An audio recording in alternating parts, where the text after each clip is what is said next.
Hi అండి, అందరు నమస్కారం. నా పేరు కిరణ్. ఇప్పుడు మనం మాట్లాడుతున్నాం బ్రహ్మముడి సీరియల్ మొత్తానికి అయితే ట్రాక్లోకి అయితే వచ్చేసింది. 100% ట్రాక్లోకి వచ్చేసింది. ఎందుకంటే ఒక నెల దినాల నుంచి మనం ఎప్పుడు రాజు గతం వస్తుందా అనేసి అనుకున్నాం. ఇప్పుడు గతం గురించి మర్చిపోయేటట్టయితే 2 క్యారెక్టర్లు అయితే ఇంపాక్ట్ క్రియేట్ చేశాయి. ఆ క్యారెక్టర్లు ఎవరు ఎక్కడ అనేది మాట్లాడదాం. అలాగే ఆఫీస్లో ప్రాబ్లం అయితే వస్తుంది కదా మనకు సోమవారం ఎపిసోడ్లో, దాని గురించి రేపైతే మాట్లాడుకుందాం సండే అనాలిసిస్లో. ఎవరిని కొత్తగా వస్తాను మాత్రం ఖచ్చితంగా సబ్స్క్రైబ్ చేసుకోండి, అలాగే లైక్ చేసి వీడియో చూడండి.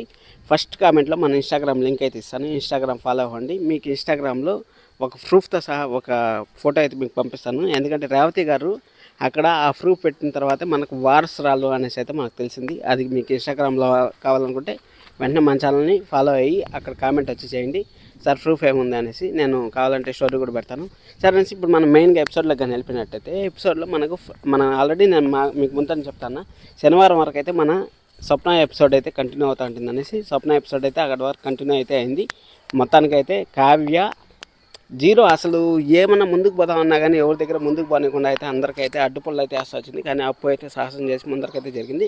ఇంకా అలాగే అపర్ణ గారు బామ్మగారు కూడా అప్పు చేసిన దానికి సమర్థించారు. బాగుంది ఇటు వరకు అయితే. సరే అనేసి అసలైన కథ ఇప్పుడే మొదలైంది. ఒక వారసురాలు అనేసి అయితే మనకు పోస్టులు అయితే పెట్టారు. అక్కడ ఏం పోస్ట్ పెట్టారంటే వారసురాలని పోస్ట్ పెట్టారు కదా. వారసురాలని ఎందుకు పోస్ట్ పెట్టారంటే చెప్తానండి. అక్కడ అపర్ణ గారికి ముందుతోనే పెళ్ళైంది. అపర్ణ గారికి ముందుతోనే పెళ్ళైనప్పుడు మళ్ళీ ఈ వారసురాలు అపర్ణ గారి కూతురు అనేసి చెప్పారు. అది ఫ్రాడ్, అది రాంగ్. అది కాకుండా ఇప్పుడు దుగ్గిరాల ఫ్యామిలీలో ఒక పిల్లని అయితే ఎత్తుకొచ్చారు. మన రేవతి గారి హస్బెండ్ అయితే ఒక పిల్లని అయితే ఎత్తుకొచ్చారు. ఆ పిల్లోడికి దాదాపు 10 ఏళ్ళు ఉంటాయి, 10 ఏళ్ళు లేకపోతే 8 ఏళ్ళు ఉంటాయి. 8 ఏళ్ళు కావ్యకి పెళ్ళైనా 2 ఏళ్ళు అయింది అనుకున్నాం. అది మైనస్ చేసేయండి. అది వదిలేసిన తర్వాత ఇక్కడ మనకు మెయిన్గా మాట్లాడుకోవాల్సింది వచ్చి ఇక్కడ రేవతి గారికి అలాగే అపర్ణ గారికి అయితే 100% కూతురు అనేసి వారసురాలు అనేసి మనకైతే ఇన్ఫర్మేషన్ అయితే తెలుస్తూ ఉంది. ఎలాగ తెలుస్తుందంటే ఇక్కడ అపర్ణ గారు అయితే 10 సంవత్సరాల్లో వాళ్ళు లవ్ మ్యారేజ్ చేసుకొని ఏదో పని పెళ్లి చేసుకొని వెళ్ళిపోయినట్టుంది. అవి వెళ్ళిపోయినప్పుడు దూరం అయితే పెట్టారు, దుగ్గిరాల ఫ్యామిలీ దూరం పెట్టారు, అందరూ దూరం పెట్టారు. ఎందుకంటే దుగ్గిరాల ఫ్యామిలీ అనే వాళ్ళు చాలా మంచి వాళ్ళు. అలాంటిది అంత దూరం పెట్టాల్సిన అవసరం వచ్చిందంటే మనం అర్థం చేసుకోవచ్చు వాళ్ళు ఎంతలా వాళ్ళ పైన ప్రాబ్లం క్రియేట్ చేస్తుంటారు అనేసి. ఈ రేవతి గారు ఆఫీస్ వర్క్లో ఎలా ఇన్వాల్వ్ అవుతారు, ఎలా మనకి వస్తారు అనేది రేపు ఎపిసోడ్లో అయితే మనం మాట్లాడుకుందాం. సండే అనాలిసిస్ కోసం అయితే వెయిట్ చేయండి.